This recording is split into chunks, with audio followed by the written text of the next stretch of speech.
We begin tonight with the weather impact alert. A light show over central Indiana this evening as strong storms move through, triggering warnings across the area. Want to get you a look at radar at what has been a very, very active night.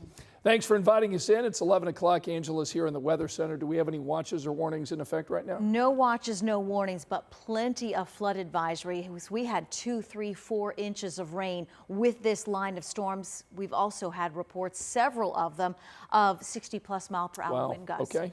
So a couple reports of some damage, some trees down in some locations. We have some video to share with you from our viewers near Trafalgar. Little difficult to see exactly what's going on here, but you can see the storms moving across parts of Johnson County, and it was portions of Morgan, Johnson into Shelby counties that at times were under a tornado warning earlier this evening.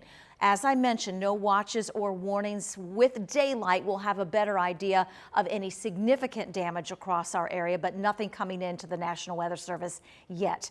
Very active radar still at this hour. I want to take you south to show you the storms that continue to move just south of Bloomington, over Lake Monroe, over Nashville, into Columbus, headed into Bedford. North Vernon, Seymour will be next. We'll travel north and east along this line. The storms have made their way into the Greensburg area. We have storms in Connorsville and perhaps some strong winds as these storms start to head toward the Liberty area and the Richmond area as well. Our last local stop, we have storms from Winchester up to Portland. Future Track 13, really good job on the placement of this line of storms right now. It continues to sink south and east over the next couple of hours, although some back building of these storms could lead to some flash flooding late tonight and early tomorrow. All right, Angela, thanks so much. And we want to remind our friends at home that you can monitor live Doppler 13 radar streaming 24/7. So that means you can check the forecast anytime you want.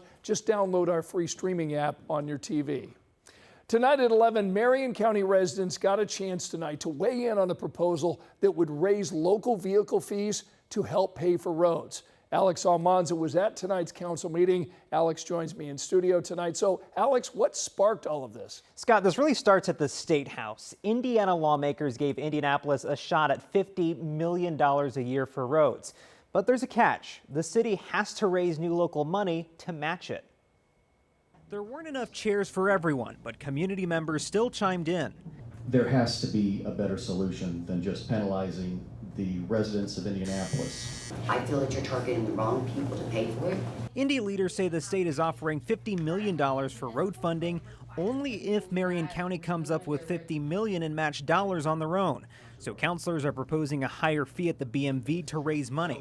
Councilor Andy Nielsen says it's an opportunity they need to jump on. It's not just raising user fees. A big part of the match in the future is also contingent on the ability for 25 councilors to be able to sit into the chamber and allocate resources, additional resources. It comes amid already rising costs, including a possible education referendum that would ask taxpayers to pay more. Marion County residents are paying for it one way or another. And what if we continue to down the process we go, right, we're going to continue to be replacing tires and rims and lining suspension. Doesn't mean that goes away, but what the council's plan is doing is refusing to accept that as a reality. Under the proposal, heavy vehicles like buses and semi-trailers would pay $240 flat in county wheel tax.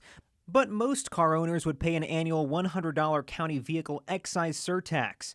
By comparison, our company paid $35.80 this year on the 2024 Subaru Crosstrek that we drive for our assignments. Republican Minority Leader Brian Mowry is among several who say the city needs to look at their own budget.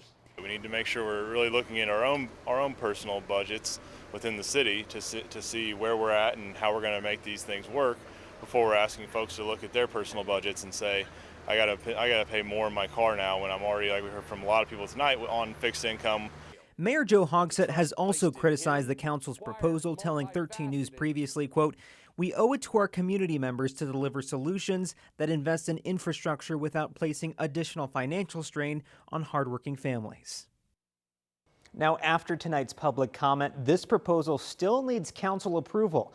And if it passes, the city will have to certify the local match to the state by December 31st, with the first possible state road money coming in 2027, Scott. All right, Alex, thanks so much.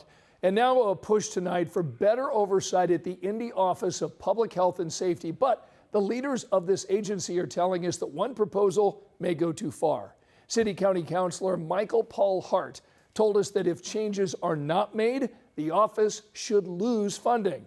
An internal audit showed that problems with how OPHS awarded and managed contracts. It also said that many of these contracts were awarded to vendors with connections to current agency employees. So Councilor Hart told 13 News he plans to introduce a proposal tomorrow that would require OPHS to create a centralized contract system, also require in-person ethics training, and establish an agency monitoring system. People want proof.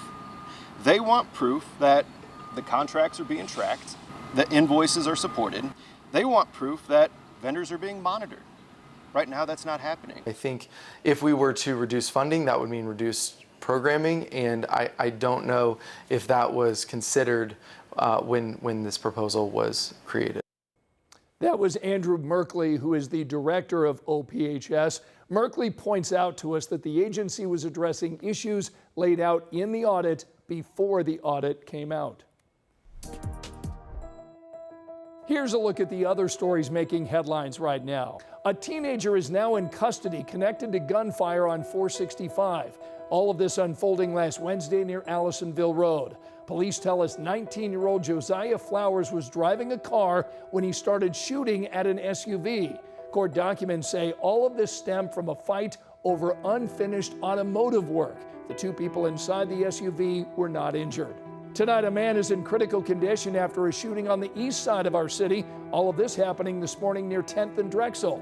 Police say they have a suspect in custody tonight. They have not said what the relationship is between the alleged shooter and the victim. The parent company of Facebook is now eyeing the city of Indianapolis to build training centers for AI data centers. The free program is called America's Workforce Academy.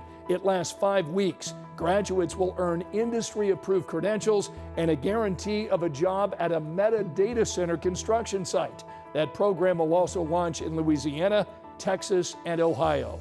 Tonight, work is underway on a new affordable housing development here in Indianapolis. The Junction at Fall Creek has 200 affordable housing units. It's just southeast of the State Fairgrounds. Construction should wrap up next year. Thursday, the Strawberry Festival returns to Monument Circle, and we just got a sneak peek at this annual event, which is now celebrating 60 years. Organizers tell us they're expecting 15,000 people at the party Thursday. The festival runs from 9 to 4 or until they sell out. Remember, you can find all of our latest local stories streaming anytime. Just scan this QR code on your screen.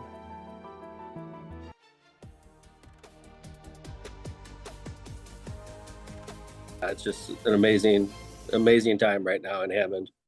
The mayor of Hammond tonight is confident that his city will soon be the home to the Chicago Bears. 76,000 people live in Hammond, and by comparison, Soldier Field, the Bears' current stadium, has a capacity of more than 63,000. All that to say, if this NFL team does end up moving here to Indiana, it would completely change the makeup of that area. Indiana leaders say it'll change for the better. Mayor Tom McDermott told 13 News that Bears leadership is considering locations for a venue. He wouldn't tell us which ones, but he did say the goal here is to make Hammond an easy choice for the Bears. That choice comes after a drawn-out fight with Illinois lawmakers over a new football stadium. At least one of them just announced plans to introduce new legislation to keep the Bears. But Mayor McDermott isn't worried.